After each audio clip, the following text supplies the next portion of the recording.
Hello friends, welcome to study I Q के इस channel पर आपका बहुत बहुत स्वागत है। आज की इस वीडियो में हम करने वाले हैं हरियाणा के सितंबर महीने के करंट अफेयर्स। आप देख सकते हो यहाँ पे कि ये आपके बहुत से एग्जाम्स को जो है वो कवर करेगा। My self Ashu Bansal.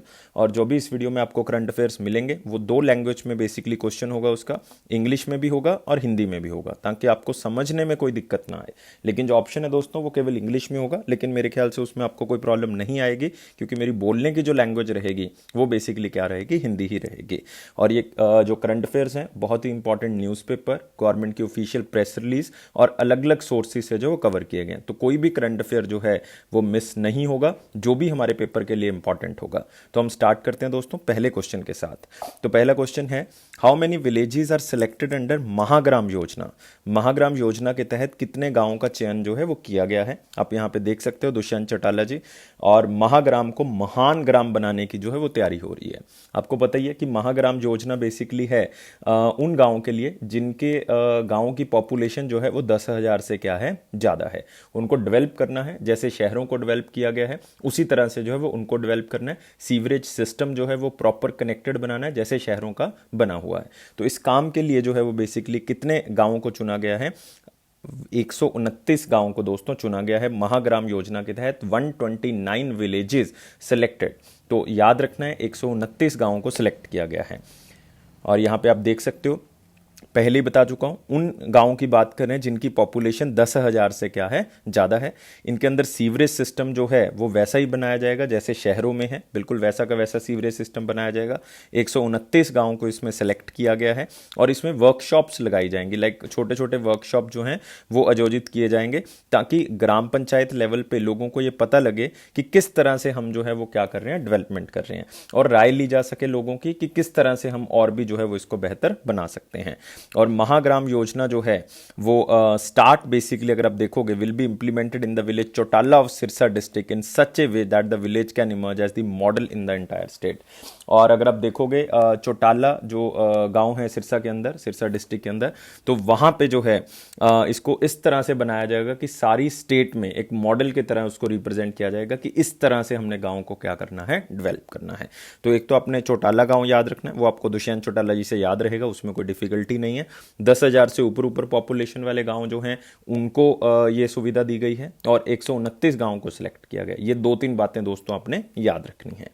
Next question आते हैं, who compose the poetic collection Surahi which have was recently released by mister Dushyant Chautala. आप देख सकते हो यहाँ पे वो बुक को रिलीज करते हुए, पोएटिक कलेक्शन है सुराही, लिखी किसने है उसकी फोटो आप देख सकते हो। अगर आप थोड़ा सा आइडिया लगा सकते हो, अगर आपने इनको देखा है तो आप अंदाजा लगा सकते हो।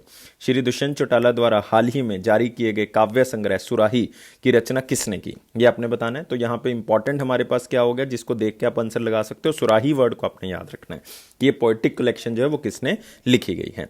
तो आंसर इसका बहुत ही सिंपल है दोस्तों। आंसर क्या होगा इसका आंसर होगा मिस्टर गुलाब सिंह नरवाल। तो नाम को आपने याद कर लेना है, गुलाब सिंह नरवाल।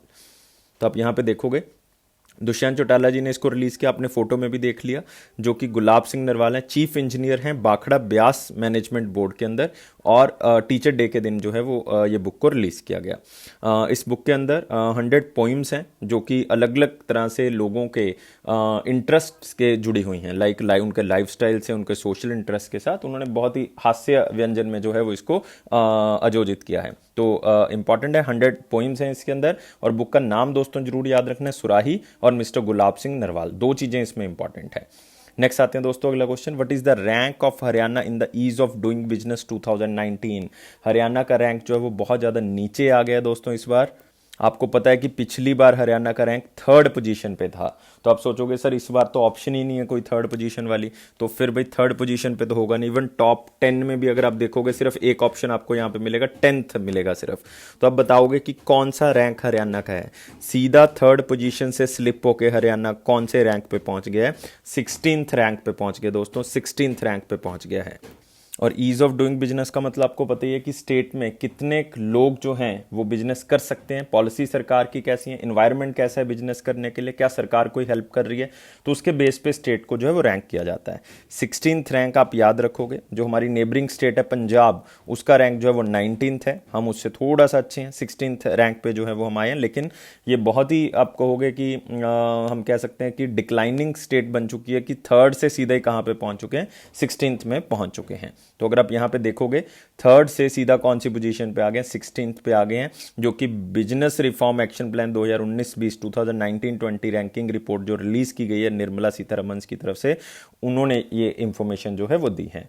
इवन अगर आप देखोगे हिमाचल प्रदेश जो है वो 7th रैंक पे आ गया, वो 16th पे था पिछली बार, वो 7th पे आ गए। दिल्ली जो है वो भी ऊपर आ गए, 12th रैंक पे आ गए, लेकिन हरियाणा जो है वो नीचे आ गया। तो ये कहा गया है कि हम नंबर 1 पोजीशन पे आएंगे। अब दोबारा से जो है वो इसके ऊपर चर्चा की जाएगी, इसके ऊपर मंथन किया जाएगा, देखा जाएगा कि किस तरह से इसको इंप्रूव कर सकते हैं। अलग अलग बिजनेस कॉन्क्लेव्स की जाएंगी जिसके कारण ये इंप्रूव हो सके। और आंध्र प्रदेश ने दोस्तों इसके अंदर क्या किया है, टॉप किया है। इस बात को आपने याद कर लेना, आंध्र प्रदेश ने इसके अंदर टॉप किया है, तो याद रखोगे, 2-3 बातें हैं। नेक्स्ट आते हैं, अगर आप यहाँ पे पिक्चर के अंदर देखोगे, आंध्रा ने टॉप किया, यूपी सेकंड पे आ गया, और थर्ड पे हमारी पोजीशन किसने ले ली है, तेलंगाना में। और आप देख सकते हो यहाँ पे रैंक जो है वो हरियाणा का आ गया 16th।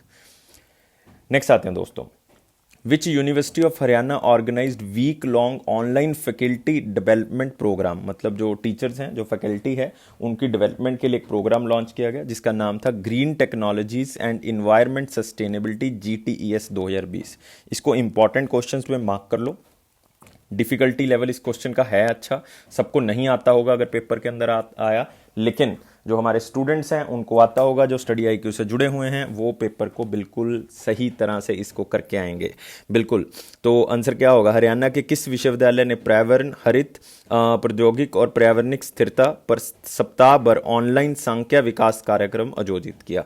तो आंसर इसका क्या होगा दोस्तों, इंपॉर्टेंट है, बहुत सी स्टेट्स ने इसमें पार्टिसिपेट किया, इवन 18 स्टेट्स ने इसके अंदर पार्टिसिपेट किया है, 250 से ज़्यादा इसमें पार्टिसिपेंट्स ने पार्टिसिपेट किया है, अलग अलग यूनिवर्सिटीज़ के चांसलर, वाइस चांसलर इसके अंदर थे। तो आप मुझे बताओगे कि किस यूनिवर्सिटी ने इसको आयोजित किया है। आपने याद क्या रखना है word, green technology environmental sustainability program जो लॉन्च किया वो JC Bose university science and technology Faridabad ने जो है वो क्या किया है, लॉन्च किया है। तो अगर आप देखोगे 250 पार्टिसिपेंट थे इसके अंदर, 18 स्टेट से आए थे ये, और वाइस चांसलर जो है प्रोफेसर दिनेश कुमार जी, उन्होंने जो है वो बेसिकली इसको क्या किया, इनॉग्रेट किया। और first international day of clean air for blue skies वो किया है, ताकि स्वच्छता जो है वो बेसिकली उसके ऊपर फोकस कर सकें। क्योंकि अगर आप नाम देखोगे इसका क्या है, green technology and environmental sustainability, मतलब क्या होगा कि हमने उन चीज़ों का यूज़ करना है जो पर्यावरण को प्रदूषित नहीं करते, उन चीज़ों को यूज़ करेंगे। तो इसलिए ये basically first international day of clean air, क्योंकि ये किस दिन मनाया जाता है, 7 सितंबर को मनाया जाता है international day of clean air for blue sky. इसको आप याद कर सकते हो क्योंकि इस साल ये पहली बार मनाया गया है, तो इसलिए ये भी इंपॉर्टेंट हो जाता है आपके लिए। और ये अवेयरनेस क्रिएट करेगा प्रोग्राम इंडिविजुअल लेवल पे भी, कम्युनिटी लेवल पे भी, इवन गवर्नमेंट लेवल पे भी, कि जो हवा है उसको साफ रखना है, जो कि आपके हेल्थ के लिए, आपकी प्रोडक्टिविटी, इकोनॉमी और इन्वायरमेंट के लिए क्या है, बहुत ही अच्छे है। क्योंकि अभी अभी एक रैंकिंग आई है जिसके अंदर बताया गया है कि इंडिया ऐसा पहला देश है, जहाँ इंडिया पहले नंबर पे है जो सबसे ज़्यादा पोल्यूशन इफेक्टेड है, मतलब जिसमें सबसे ज़्यादा पोल्यूशन है। और इवन एक और हैरानी का डाटा जिसमें यह भी बताया गया है कि इंडिया में सबसे ज़्यादा बच्चों की डेथ पोल्यूशन के कारण होती है, मतलब सबसे पहले नंबर पे इंडिया है जिसमें बच्चों की डेथ पोल्यूशन के कारण होती है। तो ये बहुत ही इंपॉर्टेंट हो गया कि हमें इस चीज़ को जल्दी से जल्दी क्या करना होगा, ठीक करना होगा। तो ये दिन जो है वो JC बोस यूनिवर्सिटी आप याद रखोगे दोस्तों, आप देख सकते हो यहाँ पे साइंस एंड टेक्नोलॉजी फरीदाबाद, और यहाँ पे आप देख सकते हो vice chancellor professor Dinesh Kumar ji, इन्होंने इसका उद्घाटन किया। तो याद रखना आपने। नेक्स्ट आते हैं दोस्तों, 20 villages of which district of Haryana selected under प्रधानमंत्री Adarsh Gram Yojana of the centre government. अब देखो इसमें दो चीजें हैं, एक तो आपको ये पता होना चाहिए कि कितने विलेजेस को सिलेक्ट किया, वो आपको क्वेश्चन में बताया गया है कि 20 विलेजेस, 20 गांवों को सिलेक्ट किया गया है एक ही डिस्ट्रिक्ट के, हरियाणा के, जो कि प्रधानमंत्री आदर्श ग्राम योजना के अंदर आएंगे। सबसे पहले हमें यह पता होना चाहिए कि प्रधानमंत्री आदर्श ग्राम योजना है क्या। देखो नाम क्या है, आदर्श ग्राम योजना। तो गांव में सब तरह की फैसिलिटी जो है वो प्रोवाइड करनी है, स्वच्छ पानी प्रोवाइड करना है, सैनिटेशन सोच की जो है वो प्रोविज़न होनी चाहिए, हेल्थ एंड न्यूट्रिशन जो है वो अच्छा होना चाहिए, मतलब अच्छे हॉस्पिटल होने चाहिए, रोड्स बनी होनी चाहिए, इलेक्ट्रिसिटी होनी चाहिए, साफ फ्यूल और डिजिटलाइजेशन तक जो है वो पहुंच जाना चाहिए। तो ये प्रधानमंत्री आदर्श ग्राम योजना है। तो इसके तहत जो है वो हरियाणा के 20 गाँव को चुना गया कि उसमें ये सारी फैसिलिटी जो है प्रोवाइड की जाएंगी। और दोस्तों ये कौन सी डिस्ट्रिक्ट हैं सारे के सारे, ये हैं कैथल के। तो याद रखना है आंसर क्या होगा, बी आंसर होगा इसका।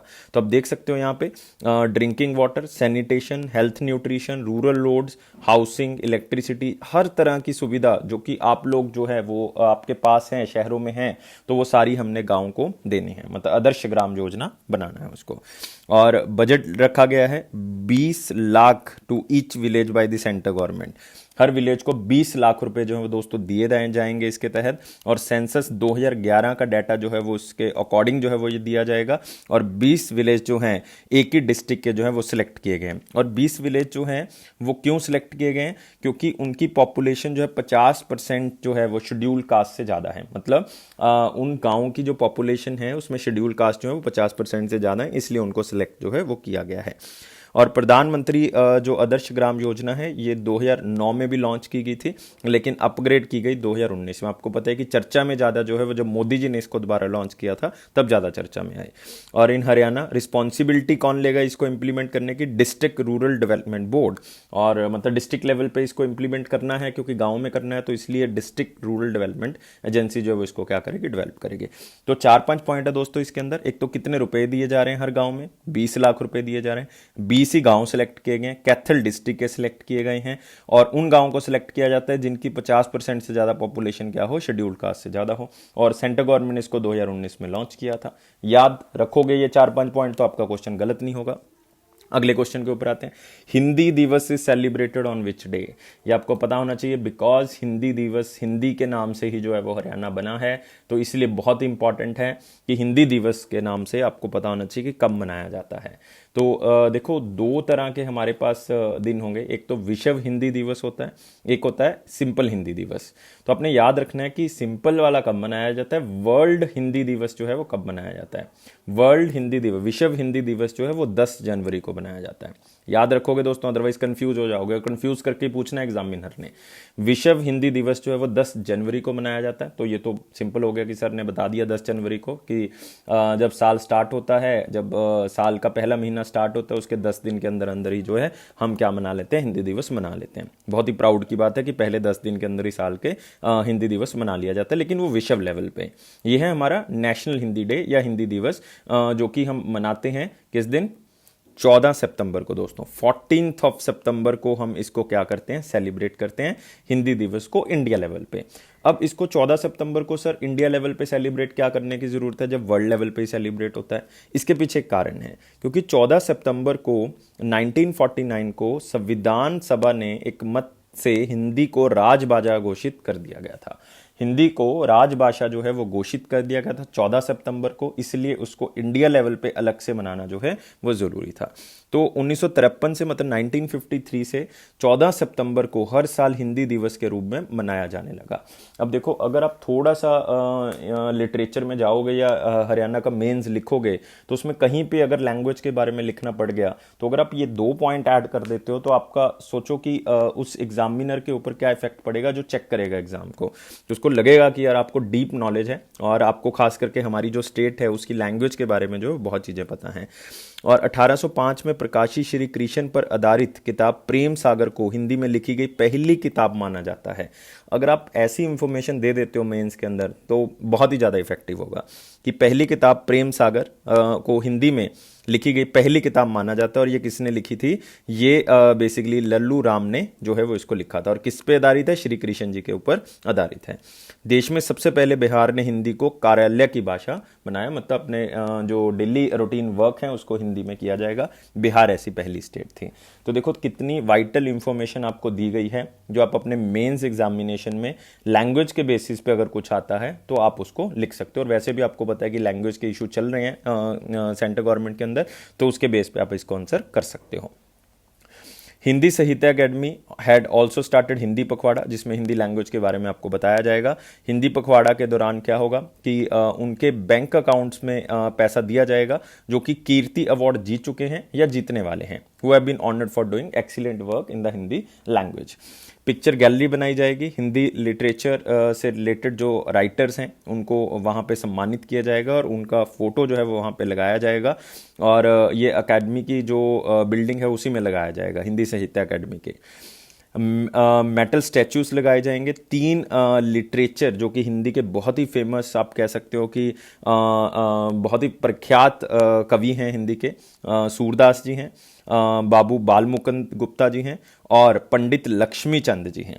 तो इनके तीनों के स्टैचू जो है वो लगाए जाएंगे वहाँ पे मेटल के, और एक स्टैचू जो है वो ऑलरेडी इनॉग्रेट हो चुका है दोस्तों, एक ऑलरेडी स्टैचू इनॉग्रेट हो चुका है, उसका भी मैंने क्वेश्चन जो है वो इंक्लूड किया है, वो आप बताओगे मुझे।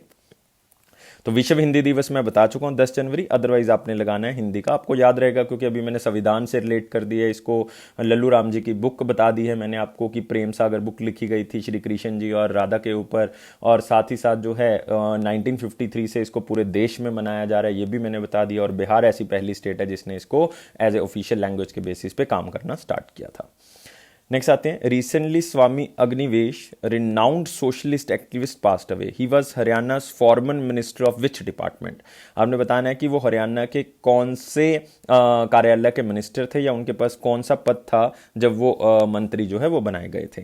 और बहुत ही फेमस अगर आप देखोगे लीडर हैं, मतलब हरियाणा में भी देखोगे या वैसे भी देखोगे, आर्य समाज से जुड़े हुए, आर्य सभा जो है वो इन्होंने बनाई थी, स्वामी दयानंद सरस्वती जी को फॉलो करते हैं तो उनके नाम से जो है वो इनको जाना जाता है। स्वामी अग्निवेश, शायद आपने नाम बहुत बार सुना होगा, बीजेपी से जुड़े हुए थे रिसेंटली।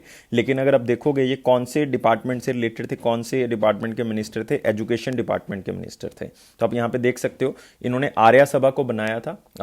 अगर आप मतलब लिखना चाहते हो ईयर भी लिख सकते हो यहाँ पे कि 1970 में बनाया था, लेकिन हमारे लिए ईयर कोई काम का नहीं है। 1970 में आर्य सभा को बनाया था, और a political party based on the principles of the Arya Samaj. और आर्य सभा कोई एनजीओ या कुछ नहीं थी, एक तरह की जो इलेक्शन में पार्टिसिपेट करती थी, लेकिन ज्यादातर किससे जुड़ी हुई थी, हिंदुत्व से जुड़ी हुई थी, आर्य समाज से जुड़ी हुई थी।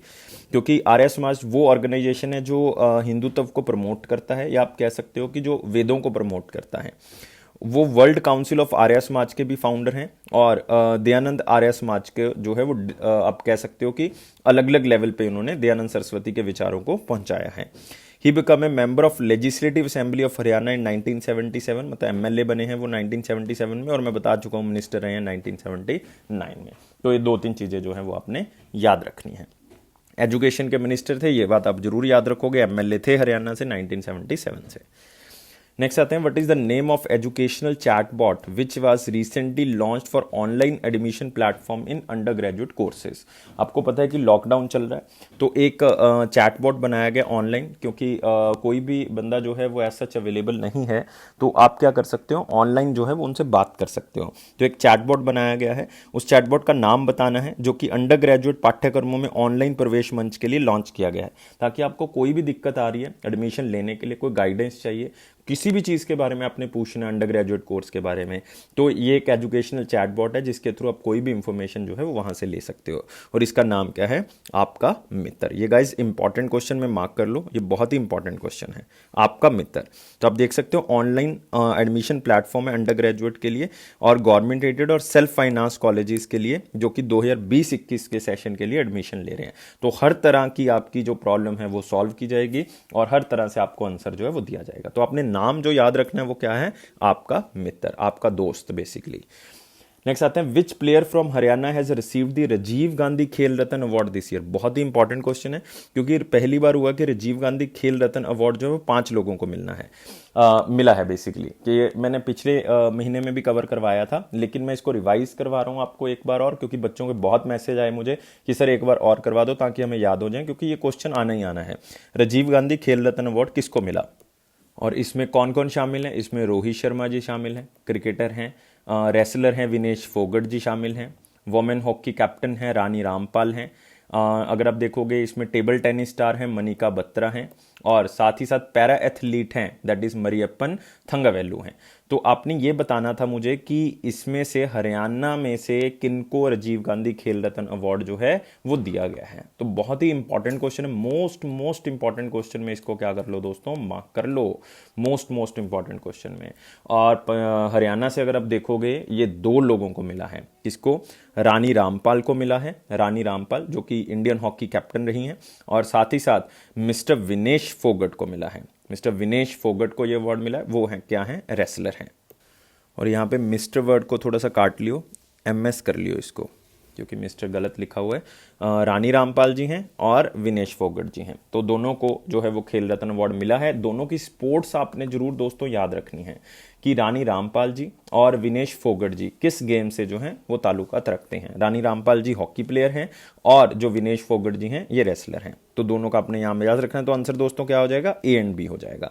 तो अगला क्वेश्चन इसी से कि ध्यानचंद अवार्ड हरियाणा से फिर किसको मिला, ध्यानचंद अवार्ड हरियाणा से किसको मिला।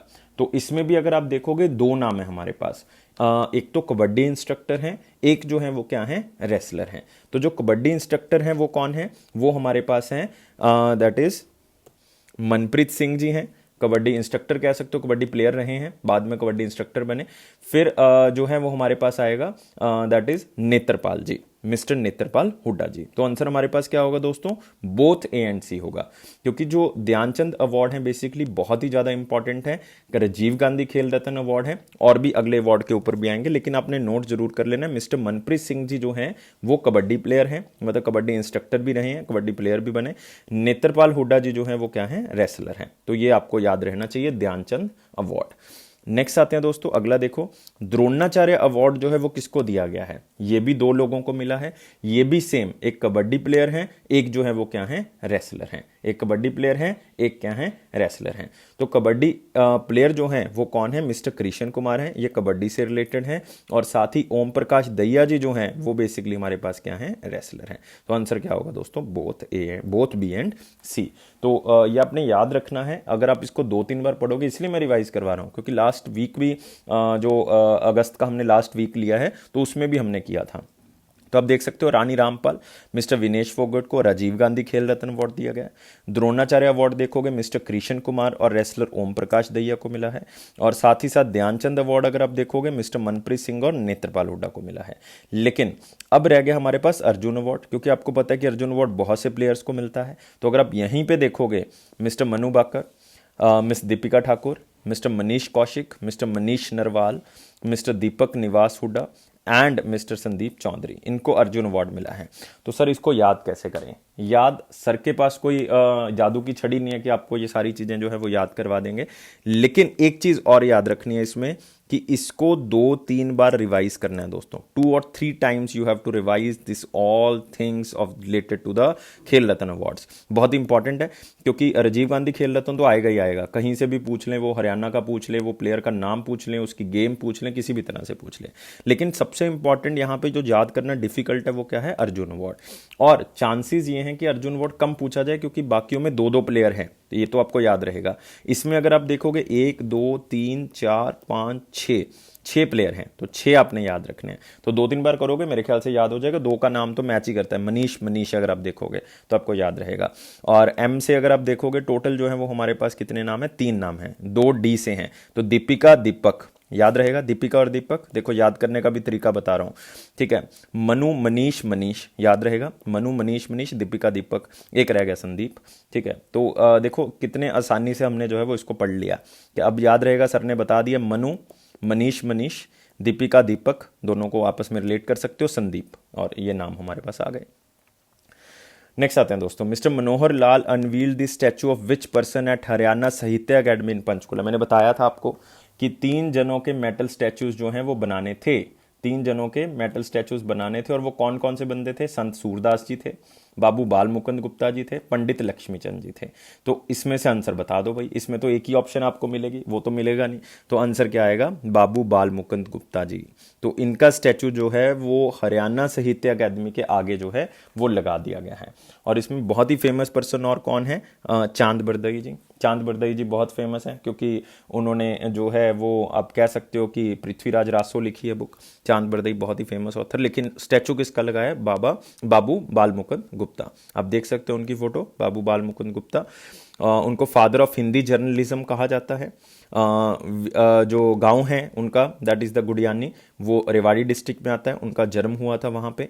और 114वीं डेथ एनिवर्सरी जो है वो उनकी आप कह सकते हो ऑब्जर्व की जा रही है। और साथ ही साथ हरियाणा साहित्य अकेडमी के डायरेक्टर दोस्तों आपने याद रखने हैं, डॉक्टर चंद्र त्रिखा जी हैं।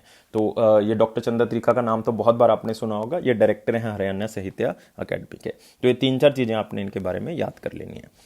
नेक्स्ट क्वेश्चन आते हैं, हरियाणा वीर एवं शहीदी दिवस जो है वो किस दिन मनाया जाता है? हरियाणा वीर एवं शहीदी दिवस जो है वो किस दिन सेलिब्रेट किया जाता है, या आप कह सकते हो किस दिन ऑब्जर्व जो है वो किया जाता है? तो सिंपल है वैसे तो क्वेश्चन, कोई ज़्यादा डिफिकल्ट क्वेश्चन नहीं अगर आपने थोड़ा सा पढ़ा हुआ है इसके बारे में।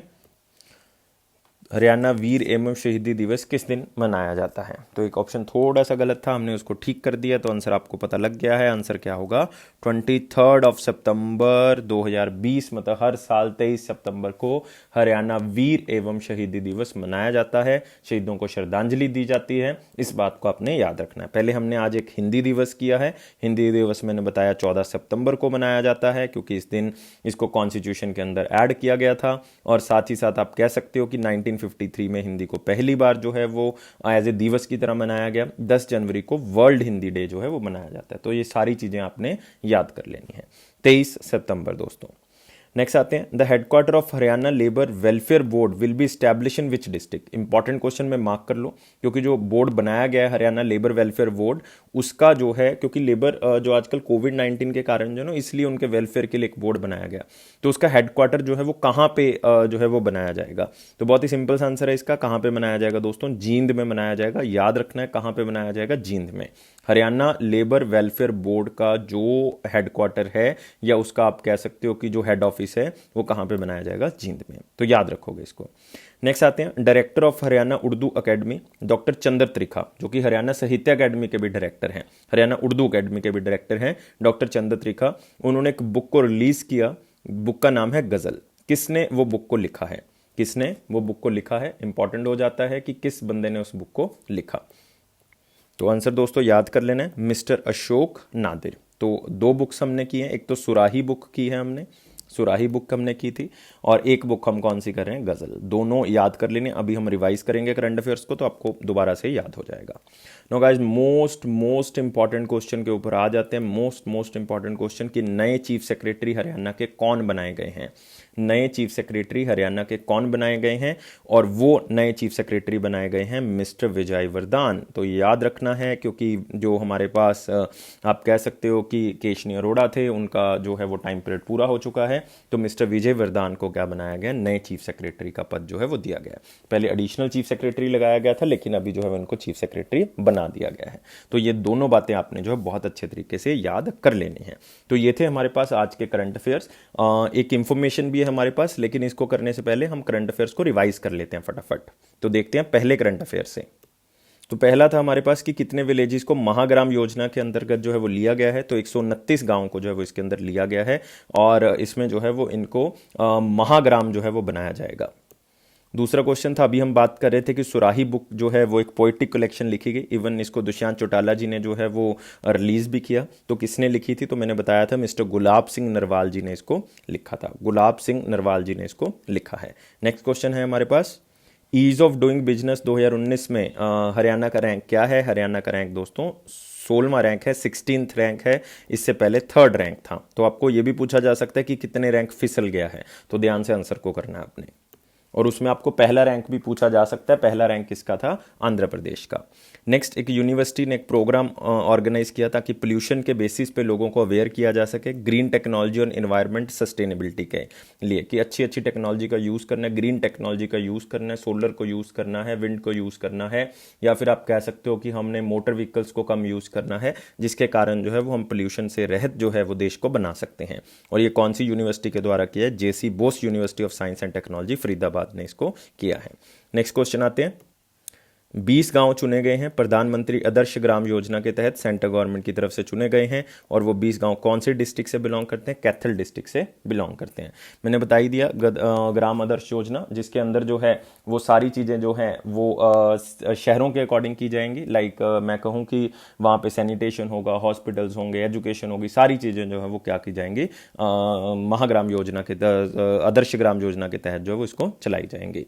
और सेंट्रल गवर्नमेंट जो है वो हर गांव को 20 लाख रुपए दे रही है ताकि उसको क्या किया जा सके, ऊपर उठाया जा सके। उन गांवों को चुना जा रहा है जिसमें शेड्यूल कास्ट की पॉपुलेशन 50% से क्या है, ऊपर ऊपर है। 2019 में इसको जो है बहुत ही अच्छे तरीके से जो है वो लॉन्च किया गया। इससे पहले 2009 में जो है वो इसको लॉन्च किया गया था। तो आगे बढ़ते हैं अगले क्वेश्चन के ऊपर। हिंदी दिवस को किस दिन सेलिब्रेट किया गया? अभी अभी मैं बता के हटा हूँ, 14 सितंबर को सेलिब्रेट किया है। 2-3 बार चीज़ें रिपीट हो चुकी हैं आज के दिन में हिंदी दिवस के बारे में। और एक बात और याद रखनी है, वर्ल्ड हिंदी दिवस जो है वो 10 जनवरी को मनाया जाता है, 10 जनवरी को, लेकिन ये 14 सितंबर को। तो यहीं पे एग्जामिनर आपको कंफ्यूज करेगा और कुछ नहीं। नेक्स्ट आते हैं, स्वामी अग्निवेश जी का देहांत हो गया। बहुत ही बड़े सोशल एक्टिविस्ट थे, हिंदू धर्म का प्रचार करते थे और साथ में स्वामी दयानंद सरस्वती की फिलॉसफी को आगे बढ़ाते थे, जिन्होंने आर्य समाज जो है वो बनाया था।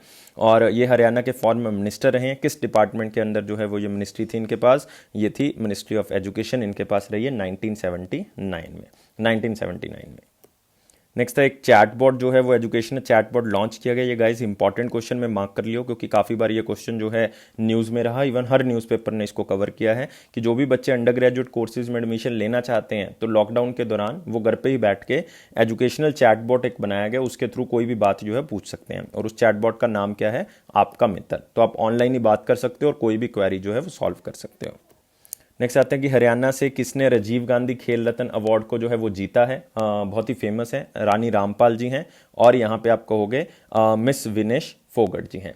मिस विनेश फोगट जी की खास बात क्या है कि ये रेसलर हैं और रानी रामपाल जी हॉकी प्लेयर हैं। तो आंसर क्या आएगा? बोथ है एंड बी। नेक्स्ट क्वेश्चन था हमारे पास, which person from Haryana has received Dhyan Chand award this year? Dhyan Chand award जो है वो किसको मिला है इस साल? तो वो भी मैंने बताया कि 2 बंदों को मिला है ध्यानचंद अवार्ड। एक कबड्डी प्लेयर हैं, वो मिस्टर मनप्रीत सिंह हैं जो कबड्डी प्लेयर हैं, और एक मिस्टर नेत्रपाल हुड्डा हैं जो क्या हैं? रेसलर हैं। तो ये कबड्डी प्लेयर हैं, ये रेसलर। आंसर क्या होगा? Both A and C.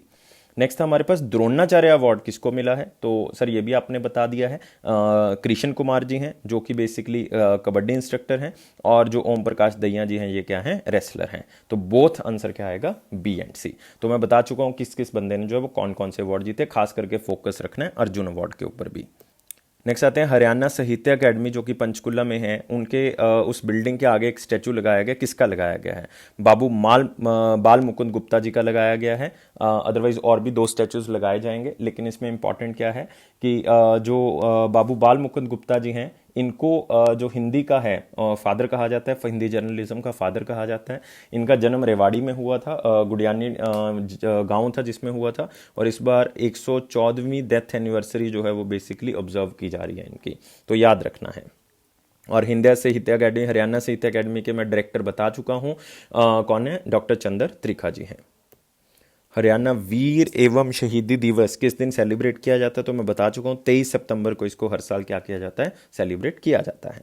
Next question आते हैं, हरियाणा लेबर वेलफेयर बोर्ड का हेडक्वार्टर कहाँ पे इस्टेब्लिश किया जाएगा? जींद में इस्टेब्लिश किया जाएगा। बहुत इंपॉर्टेंट है, लॉकडाउन के बाद इसको डिपार्टमेंट को बनाना बहुत ज़रूरी था, इस बोर्ड को बनाना बहुत ज़रूरी था ताकि लेबर वेलफेयर के लिए बात जो है वो हो सके। नाम से पता लग रहा है लेबर वेलफेयर के लिए बात हो रही है। नेक्स्ट आते हैं director of Haryana Urdu academy even साहित्य अकेडमी के भी वही हैं, डॉक्टर चंद्र त्रिखा। उन्होंने एक गज़ल बुक को रिलीज़ किया है। वो बुक किसने लिखी है? वो बुक मिस्टर अशोक नादिर जी ने लिखी है। मिस्टर अशोक नादिर, नाम याद रखोगे, अशोक नादिर जी ने उस बुक को लिखा है। और लास्ट क्वेश्चन आते हैं दोस्तों, न्यू चीफ सेक्रेटरी लगाए गए हरियाणा के, और वो तो सबको ही पता है, मिस्टर विजय वरदान लगा दिए गए हैं। केशनी अरोड़ा जी का जो टाइम पीरियड है वो पूरा हो चुका है। तो मिस्टर विजय वरदान नाम याद रखोगे, क्योंकि बहुत ही इंपॉर्टेंट पर्सनैलिटी होती है ये पूरी स्टेट के लिए, क्योंकि सारे जो सेक्रेटरीज हैं अलग अलग डिपार्टमेंट वो इन्हीं के अंडर काम करते हैं, और चीफ मिनिस्टर से सबसे क्लोज बंदा जो है वो चीफ सेक्रेटरी होता है। तो मिस्टर विजय वरदान। तो नेक्स्ट आते हैं, जो हमारी इंफॉर्मेशन थी एक उसके बारे में आते हैं। 10,000 फार्मर्स जो हैं इनवाइज their needs to join the Haryana agriculture and farmer welfare department campaign against stubble burning. क्योंकि आपको पता है कि जो स्टबल बर्निंग है, जो जला देते हैं बाद में फसल को काटने के बाद ताकि फटाफट अगली फसल लगा सकें, तो उसके लिए 10,000 फार्मर्स ने कहा है, वो जुड़ गए हैं हरियाणा गवर्नमेंट के इस कैंपेन के साथ, जिसका नाम क्या है, promotion of agriculture mechanisation for in situ management of crop. मतलब हमने एग्रीकल्चर के अंदर मैकेनिकल डिवाइसेस का यूज़ करना है ताकि हम क्या कर सकें, हम कम से कम जो है वो जलाएं उनको, पराली को, और हम क्या करें कि ज़्यादा से ज़्यादा मैकेनाइजेशन के थ्रू हम क्या कर सकें, उस दान को जो है, जो भी बचेगा, एक्स्ट्रा मटेरियल जो बचेगा उसके ऊपर, खेत के ऊपर, तो उसको इकट्ठा करें, उसको एक जगह पे इकट्ठा करके उसका कहीं ना कहीं यूज़ करें, ना कि उसको जलाएं। क्योंकि जलाएंगे तो धुआं होगा, जिसके कारण क्या होगा, आपको पता ही है कि इस अक्टूबर और नवंबर के महीने में बहुत ज़्यादा दिक्कतें जो है वो आएंगी। तो इसलिए उन्होंने कहा है कि जो हरियाणा सरकार हमारे लिए कर रही है, अलग अलग मशीन्स जो है वो प्रोवाइड कर रही है, कम किस्तों पे प्रोवाइड कर रही है, इवन सब्सिडी भी दे रही है, तो हम उसके साथ जो है वो जुड़ेंगे। तो याद रखना, ये न्यूज़ नहीं है, बेसिकली एक इन्फॉर्मेशन है जो आप यहाँ से गेन कर सकते हो। और न्यूज़ कैसे बन जाती है, अगर आप इस प्रोग्राम का नाम याद रखते हो, promotion of agriculture mechanisation for in situ management of crop. In situ का मतलब उसी खेत के अंदर, मैकेनाइजेशन का मतलब हम मशीन्स का यूज़ करके हम उसको क्या कर सकते हैं, यूज़ कर सकते हैं। तो ये थे गाइस हमारे पास सितंबर महीने के बहुत ही इंपॉर्टेंट करंट अफेयर, जिसको आपने याद रखना ही रखना है किसी भी तरह से। कोई एक्स्ट्रा इन्फॉर्मेशन नहीं है इसमें, कोई एक्स्ट्रा न्यूज़ नहीं है कि आपको लगे कि ये ऐसे इंक्लूड कर दिया, कुछ भी ऐसा नहीं है। बहुत इंपॉर्टेंट क्वेश्चन हमने निकाल के जो है वो लाए हैं आपके सामने। अगर फिर भी आपको डाउट आता है तो इस ईमेल आईडी पे आप हमें अपने डाउट सेंड कर सकते हो, उसका आंसर आपको 24 घंटे के अंदर अंदर मिल जाएगा। आप इन नंबर्स पे कॉन्टैक्ट कर सकते हो, आपको कोई भी दिक्कत किसी भी तरह की नहीं आएगी। Thank you guys for watching this video and take care.